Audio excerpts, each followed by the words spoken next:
পুশিনের ঘটনা বিচ্ছিন্নভাবে ঘটেছে পঞ্চগড় জেলায় যে দায়িত্বপূর্ণ এলাকা সেখানে, এবং এই বিষয়ে আমরা বিএসএফকে পরিষ্কারভাবে বলেছি যে আপনাদের কাছে যদি কোনো সুনির্দিষ্ট বাংলাদেশের নাগরিক থাকে বা তাদের তথ্য থাকে, আপনারা আমাদেরকে অফিসিয়ালি ফর্মালি ফ্ল্যাগ মিটিংয়ের মাধ্যমে জানান, আমরা পরিচয় নিশ্চিত সাপেক্ষে তাদেরকে গ্রহণ করব এবং আপনারা কোনোভাবেই পুশিনের প্রচেষ্টা চালাবেন না।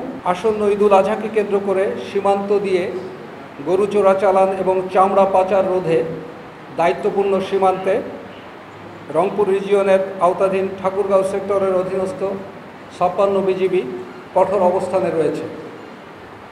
আপনারা ইতিমধ্যে অবগত আছেন যে এবছর দেশের চাহিদা অনুযায়ী পর্যাপ্ত সংখ্যক গবাদি পশু মজুদ রয়েছে। দেশীয় খামারিরা যেন ক্ষতিগ্রস্ত না হয়, পার্শ্ববর্তী দেশ থেকে যাতে গরু আমাদের দেশে ঢুকতে না পারে, সেজন্য 56 বিজিবি দায়িত্বপূর্ণ সীমান্তে সর্বোচ্চ সতর্কতা অবলম্বন করেছে।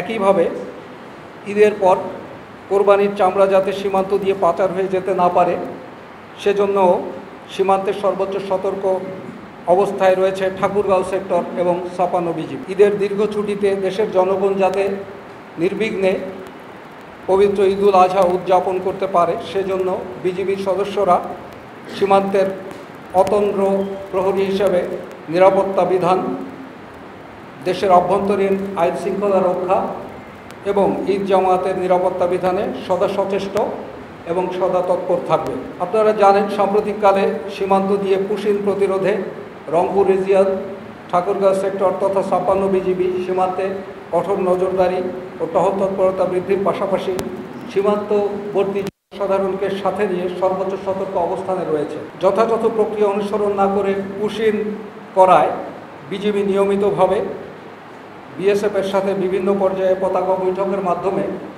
মৌখিক ও লিখিতভাবে তীব্র প্রতিবাদ জানিয়ে আসছে।